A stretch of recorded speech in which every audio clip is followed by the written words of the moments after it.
नमस्कार साथियों, मैं जैन समस्तीपुर से। साथियों, शिक्षक संवाद कार्यक्रम में आप समस्त बिहार के शिक्षकों का स्वागत है, अभिनंदन है, वंदन है। आज इसी शिक्षक संवाद कार्यक्रम में ऑडियो के माध्यम से शिक्षक संवाद गए जिले के श्री बबलू विश्वकर्मा जी से मैं आप लोगों को मुखातिब करवा रहा हूं। Hello hello. जी, हमारी बातें क्या बबलू विश्वकर्मा जी से हो रही है? हाँ सर, आपकी बात बबलू विश्वकर्मा से हो रही है। जी सर, मैं जयंत बोल रहा हूँ, समस्तीपुर नियोजित टीचर। एक अपना खास कार्यक्रम चला रहा है, शिक्षक संवाद कार्यक्रम, जिसमें खुद मैं आके अपना विचार रखता हूँ और कई जिलों के शिक्षकों के द्वारा विभिन्न मुद्दाओं पर मैं वार्तालाप करके अपने शिक्षक साथियों के पीछे रखता हूँ। सर, मैं आपसे एक अनुमति लेना चाहता हूँ कि रिकॉर्डिंग के माध्यम से जो शिक्षक संवाद कार्यक्रम प्रारंभ की जाएगी, उसकी क्या अनुमति आप प्रदान कर रहे हैं? हाँ सर, अनुमति प्रदान मैं कर रहा हूँ। जी, सर्वप्रथम आप हमारे दर्शकों को अपना पूरा परिचय दें कि आप कहाँ से, किस डिस्ट्रिक्ट से, किस ब्लॉक से और किस विद्यालय से हैं? मैं बबलू विश्वकर्मा गिया जी डोही प्रखंड से बोल रहा हूँ। जी सर। जी नमस्कार सर। तो आपको भी नमस्कार। जी, तो मैं शिक्षक संवाद कार्यक्रम प्रारंभ करूं इससे पहले हाँ, आज का विषय आपको मैं बहुत बहुत धन्यवाद देता हूं कि आपने मेरे कार्यक्रम से जुड़ा और जुड़ने के लिए अपना बहुमूल्य समय प्रदान किया। सर, आज का विषय है वर्तमान समय में माननीय सुप्रीम कोर्ट के द्वारा, सर्वोच्च न्यायालय के द्वारा ये एक आदेश निकला है कि बिना टेट का शिक्षक नहीं रह सकते। जो भी नॉन टेट शिक्षक हैं, उन्हें टेट देना पड़ेगा। क्या इस मुद्दे पर आप अपना कोई विचार दे सकते हैं? मैं तो सर्वप्रथम माननीय सर्वोच्च न्यायालय का सम्मान करता हूँ और सम्मान करते हुए मैं एक व्यक्तिगत राय यह व्यक्त करना चाहता हूँ कि भारत देश में या विश्व में जितने भी शिक्षित व्यक्ति हैं वह सभी प्री नर्सरी, LKG, UKG, बाल वाटिका से लेकर के आपका उच्चतम योग्यता धारण करते हैं। तो मैं बताना चाहता हूँ कि एक शिक्षक बनने के लिए जो सरकार ने वर्तमान समय में या पूर्व काल में जो पैमाना तय की, उसके अनुसार शिक्षकों की नियुक्ति हुई। अब रह गई कि टेट की बात। तो जब सरकार लागू की, जब यह कानून पारित हुआ, उस समय से टेट अनिवार्य होना चाहिए। अब आपको अवगत कराना चाहता हूं कि टेट परीक्षा में मुख्य विषय क्या है। सो मुख्य विषय आपका गणित हुआ, पर्यावरण हुआ, हिंदी हुआ, पेडागोजी हुआ, संस्कृत हुआ, अंग्रेजी हुआ। तो मैं पूरे देशवासियों को आपके चैनल के माध्यम से बताना चाहता हूं कि इन सारी विषयों का अध्ययन हमारे जितने भी शिक्षक हैं सभी करते हैं। गणित का अध्ययन से जोड़ घटाव गुणा भागा सभी लोग करते हैं। पर्यावरण का अध्ययन, बल क्या है, दाब पे बच्चों को शिक्षा देते हैं, अध्ययन करते हैं और खुद भी अध्ययन करके ही शिक्षक बने हैं। आपका इतिहास, भूगोल, नागरिक का यानी सामाजिक विज्ञान का अध्ययन करते हैं, हिंदी संस्कृत का अध्ययन करते हैं।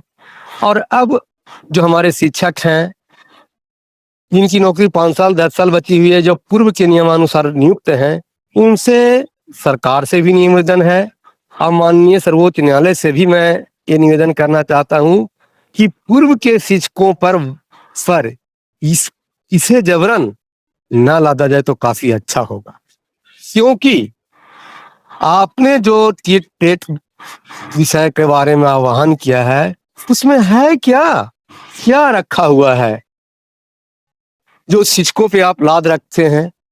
शिक्षक आपका जो पढ़ा रहा है, आपका पेडागोजी, आपका प्रत्येक माह, प्रत्येक वर्ष, प्रत्येक 6 महीना सीआरसी बीआरसी के स्तर पर शिक्षकों की प्रशिक्षण से वो पूर्ति हो जा रही है। अब रह गई शिक्षक, तो जो शिक्षक हैं हर चीज का उम्र होता है, हर चीज का एक लेवल होती है, हर चीज का एक सारांश होता है सर।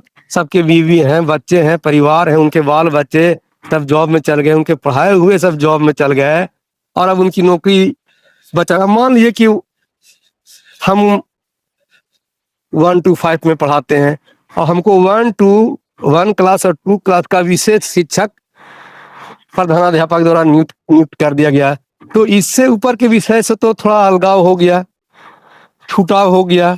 अब उस विषय को प्लस में ढलती उम्र में स्मरण शक्ति को भारी कोई चीज नहीं है।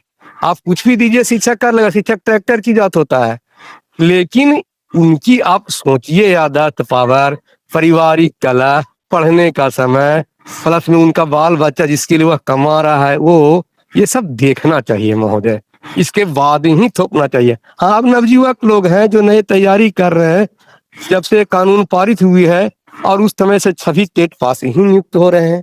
पूर्व के शिक्षकों पर इस तरह की जबरन थोपना कतई उचित नहीं है। मेरा एक और प्रश्न इस वार्तालाप से बन रहा है कि आप कहते हैं पूर्व के शिक्षकों को पर थोपना वाजिब नहीं है, तो जिस समय ये टेट का प्रावधान आया, बबलू जी, हाँ हाँ सर बोलिए। समय टेट का प्रावधान आया और उस समय में भी अभी के जो वर्तमान में नियोजित शिक्षक है या वही नियोजित शिक्षक विशिष्ट शिक्षक बन गए हैं या एसटीएचएम में चले गए हैं या कुछ हमारे शिक्षक बीपीएससी में चले गए हैं, तो वो आरटीई एक्ट जो उस समय लागू हुआ, तो अगर अनिवार्य था इन शिक्षकों को करना तो सरकार उसी समय करवा सकती थी। इस पर आपका क्या विचार है, इस पर आप क्या कहना चाहते हैं? मैं कहना चाहता हूं कि सरकार जो विभागीय परीक्षा, मामूली परीक्षा, सक्षमता परीक्षा लेकर के जो विशिष्ट शिक्षक बनाया, जी जी जी, तो उसमें स्पष्ट नियमावली में अंकित है, सभी लोग अपने स्वेच्छा से गए हैं जी और नियमावली में अंकित है कि आपका दक्षता परीक्षा को टेट परीक्षा के इक्विवेलेंट माना गया और केंद्र सरकार और राज्य सरकार में यह सहमति बनी कि हम आपका केंद्रांश का राशि तभी मुक्त करेंगे जब आप शिक्षा देने हेतु योग्य शिक्षकों की नियुक्ति कीजिएगा। तो आप जान लीजिए कि सेठ की जो अनिवार्यता कानून बनी, आरटीई एक्ट 2009 बना, अप्रैल 2010 में लागू हुई, तो अप्रैल 2010 से जो केंद्र सरकार राजस्व, केंद्र सरकार केंद्रांश की राशि उसी शर्त पे दे रही है बिहार सरकार को या अन्य सरकार को कि वह सही शिक्षकों की नियुक्ति किया है। तो आपका उस नियमानुकूल नियुक्ति है, आप उसके मानकता को पालन करते हैं, सभी आपका वेतन का भुगतान हो रहा है। यदि आप उसकी मानकता को पूरा नहीं किए होते तो आपका वेतन का भुगतान नहीं होता। तो क्या हमारे जो जितने नॉन टेट शिक्षक साथी बचे हुए हैं उनको क्या अगला रणनीति क्या बनाना चाहिए? वो स्वतंत्र रहें, निष्पक्ष रहें, निश्चिंत रहें, इस पर आप क्या विचार देना चाहते हैं? इस पर विचार तो यही है कि बिहार सरकार नियमावली में भी अंकित की है कि टेट इक्वल टू दक्षता, दक्षता को बराबर माना गया है और सेट का सिलेबस, दक्षता का सिलेबस और जो भी मानव, जो भी शिक्षक वर्ग नर्सरी से जो अध्ययन करते हैं, उच्च शिक्षाधारी करते हैं, उनका सिलेबस तो सब इक्वल है। कौन नहीं जानेगा जोड़ घटा गुना भागा, कौन नहीं जानेगा आपका पर्यावरण के बारे में, कौन नहीं जाएगा इतिहास नहीं भूगोल पढ़ाए तजन उसके बारे में, भाषा के बारे में, हिंदी के बारे में कौन नहीं जानेगा। सब लोग इतनी योग्यता इतनी उस समय सर जब भी नियुक्तियां होती है, जब भी कोई भी पॉलिसी गवर्नमेंट की आती है तो काफी पारदर्शिता आती है और काफी कानूनी पहलू के विचार विमर्श के उपरांत वो आती है। इसलिए सारे शिक्षक की नियुक्ति सरकार के नियमानुकूल हुई है और विचार विमर्श के उपरांत हुआ है। तो नहीं, आप थोड़ा सा अलग चले गए। मेरा प्रश्न था कि जितने भी नन-टेट साथी हैं, वो क्या सुरक्षित है या नहीं है? इस संबंध में मैंने पूछा था आपसे। बिल्कुल सुरक्षित है सर। आप जान लीजिए, सिलेक्टेड को 60 साल और इलेक्टेड को 5 साल, कोई हटा नहीं सकता है। किसी भी सूरत से आपका एक संविधान कहता है कि 240 दिन जो सरकारी नौकरी में आ गया उसको कोई हटा नहीं सकता है। ठीक है, सरकार पॉलिसी तरह तरह के बदलती है, लाती है। कुछ कमी होगा तो प्रशिक्षण सरकार देती है, तरह तरह का ट्रेनिंग दिया जाता है। किसी प्रकार का शिक्षकों को कोई सोचने की आवश्यकता नहीं है। हर पहलू का बीच का रास्ता होता है। माननीय सर्वोच्च न्यायालय आरटी एक्ट 2009 के अनुसार कहती है टेट अनिवार्य, जो कि एक संवैधानिक प्रक्रिया है। तो माननीय सर्वोच्च न्यायालय यह भी कहती है कि आपका संविधान कहता है कि 240 दिन काम करने के बाद आप कहीं नहीं जा सकते हैं। आपका जॉब पक्की है, आप सिलेक्टेड है, आपको कोई हटा नहीं सकता है। अच्छा, ये ऐसा भी हो सकता है बबलू जी, जो सिर्फ बिहार, देश में माननीय सर्वोच्च न्यायालय का आदेश तो सभी राज्यों के लिए होगा। हाँ, तो ऐसा हो सकता है जिस समय 2003-2001 में जब सर्व शिक्षा अभियान धरातल पर उतरी, तब जो शिक्षा मित्र की बहाली हुई, तो प्रत्येक राज्यों में विभिन्न विभिन्न नामों से शिक्षकों की बहाली की गई और इकलौता एक बिहार राज्य था है जिसमें शिक्षा मित्र से उन्हें नियोजित शिक्षक और 60 वर्षों का के लिए रखा गया। क्या अन्य राज्यों में ऐसी प्रक्रिया हुई? देखिए सर, सभी राज्यों की अलग अलग नियम होती है और अलग अलग अपने पॉलिसी बनाकर, अपना पैमाना बनाकर शिक्षकों की नियुक्ति की है। जिन्होंने आरटीई एक्ट 2009 को ध्यान में रखते हुए शिक्षकों की नियुक्ति 2009 के बाद की, वह सभी शिक्षक पास हैं। उसके पूर्व के जितने भी शिक्षक हैं उनको विभागीय परीक्षा अलग अलग राज्य अलग अलग नामों से ले ली है। किसी जैसे बिहार राज्य में दक्षता के नाम से, किसी में अपना विभागीय टेट के नाम से। हर राज्य में अपना अपना 2009 नियमावली के अनुसार विभागीय परीक्षा सरकार ले ली है विभागीय कर्मचारियों के लिए। इसीलिए शिक्षकों की सोचने की आवश्यकता नहीं है। जी, कहीं ऐसा ना हो कि फिर ये सक्षमता वाली हाल हो जाए।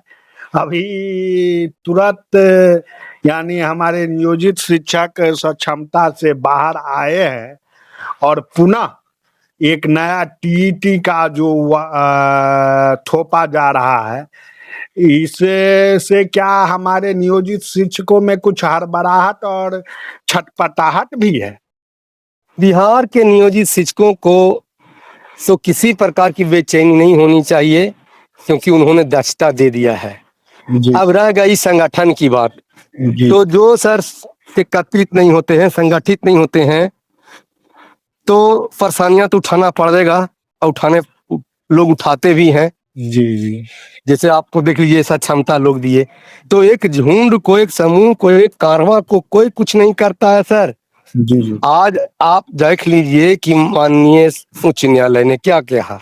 हमने विरोध किया कि भाई हमने बचपन से योग्यता हासिल किया, तरह तरह का प्रशिक्षण दिया, कोई 94 बैच है, कोई 98 बैच है, भिन्न भिन्न माध्यमों से ट्रेड दे करके, ट्रेनिंग करके सभी तरह से शिक्षक नियुक्त हुए। तो क्या ये परीक्षा बार बार परीक्षा हो, काका सिखाने के लिए परीक्षा क्या रखा है? काका सिखाने में क्या रखा है? बच्चों को पढ़ाने में सरकार का प्रशिक्षण इतनी मजबूत होती है, इतनी मजबूत होती है कि जो शिक्षक 20 साल कार्य कर लिया है और उसकी शिक्षण को गहनता से, तहे दिल से आत्मसात कर लिया है, उसको किसी प्रकार का कोई परीक्षा देने की आवश्यकता नहीं है।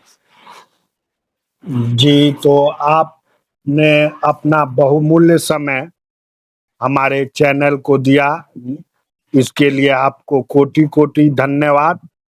पुनः अगली कड़ी में मैं आपसे मिलूँगा, तब तक के लिए आपसे आज्ञा लेता हूँ, विदा करता हूँ। जय हो, जय नियोजित, तय नियोजित, धन्यवाद।